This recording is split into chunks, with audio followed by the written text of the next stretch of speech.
Царь Петр добился от своего сына отречения от престола и вынудил испуганного царевича Алексея назвать всех, кто советовал ему бежать за границу. Страшные розыски по этому делу проходили в Преображенском приказе, образованном царем еще во времена Стрелецкого бунта. В народе Преображенский приказ получил прозвище «бедности». Всюду ходили его шпионы и доносчики. Любая неосторожная болтовня вела к розыску, заключению в тюрьму и к жестоким пыткам политических недоброжелателей царя.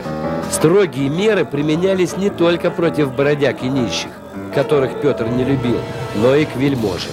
Грозой для разбойников и нарушителей закона был начальник Преображенского приказа в Москве князь Федор Юрьевич Рамадановский.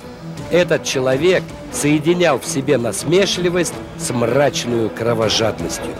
Он подвергал обвиняемых самым безжалостным пыткам и приговаривал преступников к мучительным казням. Петр, называя его зверем, любил Рамадановского и горько переживал его смерть. После себя начальник Преображенского приказа оставил хороших учеников. Доставленную в Петербург беременную Ефросинию допросили в Петропавловской крепости, и ее показания придали делу царевича Алексея другой оборот. Царевича посадили в Петропавловскую крепость и подвергли пыткам. Тяжко было положение Петра при страшном выборе. 13 июня царь приказал собрать суд из духовных и светских лиц.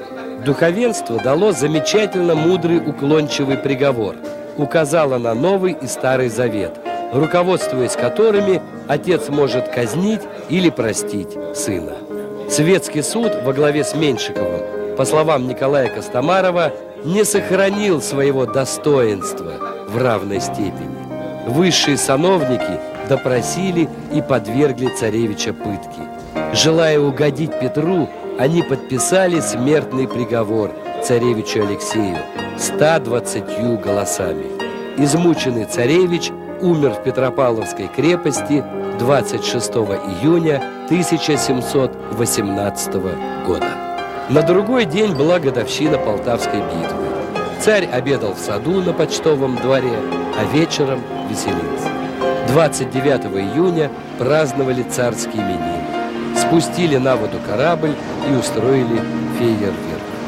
30 июня вечером в присутствии царя и царицы тело царевича было предано земле в Петропавловском соборе, рядом с гробом покойной кронпринцессы.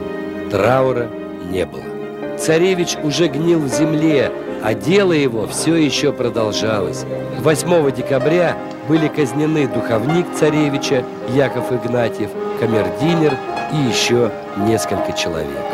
Безусловные почитатели Петра видели в поступке с сыном великий подвиг принесения в жертву Отечеству своего родного сына и оправдывали царя крайнюю необходимостью.